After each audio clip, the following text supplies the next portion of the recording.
Frustration అయిపోతుంది.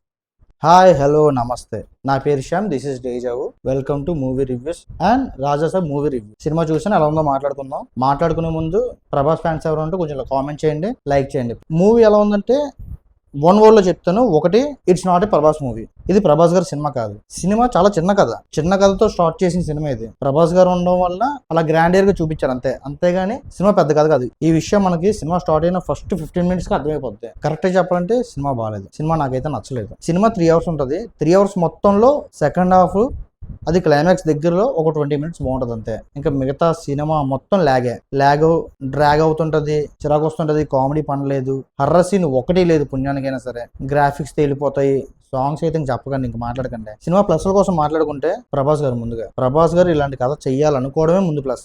ఎందుకంటే ఈ కథకు తగ్గట్టుగా తను మార్చేసుకున్నారు, మొత్తం తగ్గిపోయారు, ఇంకా చాలా జాయల్ గా కనిపిస్తారు. కానీ స్క్రిప్ట్ లోని, రైటింగ్ లోని కామెడీ లేకపోవడం, ఎమోషన్ కనెక్ట్ అవ్వకపోవడం, వీటి వల్ల మనకి కొంచెం చిరాకు వస్తుంది తప్ప ప్రభాస్ గారి తరపున 100కి 150%, 100కి 200% న్యాయం చేశారు.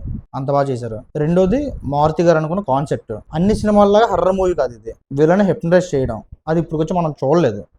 ఆ కాన్సెప్ట్ బాగుంది. ఇంచుమించుగా ఆ కాన్సెప్ట్ వల్లే సెకండ్ హాఫ్ లో ఆ 20 minutes కూడా బాగుంటది. ఆ కాన్సెప్ట్ కానీ లేకపోతే, ఆ హిప్నటైజ్ అనేది లేకపోతే, ఆ 20 నిమిషాలు ఉండదు, ఇంకా సినిమా మొత్తం చెప్పక్కర్లేదు. ఇంకా కరెక్ట్ గా చెప్పాలంటే బాహుబలి 2 తర్వాత ప్రభాస్ గారు తీసిన సినిమాల్లోనే ఇప్పటి వరకు మనం చూసుకుంటే ఆదిపురుష్ వర్స్ట్ సినిమా అంటారు కదా చాలా మంది, లుక్స్ వైజ్, గ్రాఫిక్స్ వైజ్ అలా చూసుకుంటే.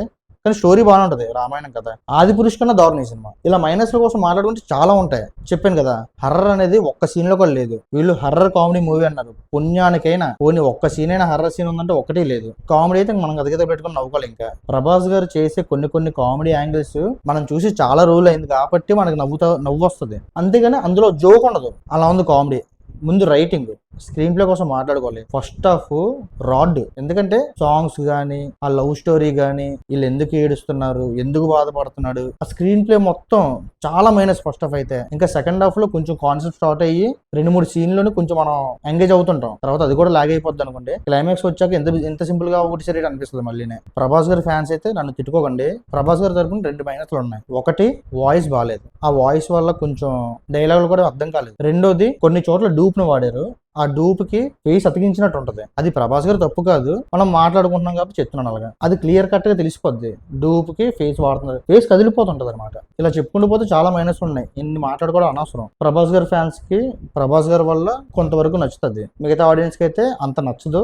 చాలా లాగ్ ఫీల్ అవుతారు, చాలా బోర్ ఫీల్ అవుతారు సినిమా. ఈ వీడియో చూస్తున్న వాళ్ళు ఎవరైనా సినిమా చూసిన వాళ్ళు ఉంటే మీకు ఏదనిపించిందో కొంచెం కామెంట్ లో చెప్పండి, మీ రివ్యూ కూడా చెప్పండి. అలాగే నా రివ్యూని మీరు యాక్సెప్ట్ చేస్తారో లేదో కూడా చెప్పండి. మొత్తం చూసాక నేను లాస్ట్ ఒక మాట చెప్పాలనుకుంటున్నాను, అది మారుతి గారు టైటిల్స్ కార్డు మీద పెట్టిన ఇంట్రెస్ట్ సినిమా స్క్రిప్ట్ మీద పెట్టుంటే వేరే లెవెల్లో ఉంది. మంచి మూమెంట్ ఇది, ఈ మూమెంట్ ని వేస్ట్ చేశారు. మళ్ళీ దానితో అడ్రస్ ఒకటి ఇచ్చారు, చూసుకోండి. మరి ఫ్యాన్స్ ఏమైనా అటేమో వస్తారేమో, కొంచెం ఎవరికి కనబడకుండా ఉండండి, మంచిది మీకే. ఓకే గైస్, ఇది నా ఒపీనియన్. మీకు ఏదనిపించిందో చెప్పండి. ఈ వీడియో చూసిన కొంచెం లైక్ చేయండి, అలాగే నా ఛానల్ సబ్స్క్రైబ్ చేయండి ప్లీజ్.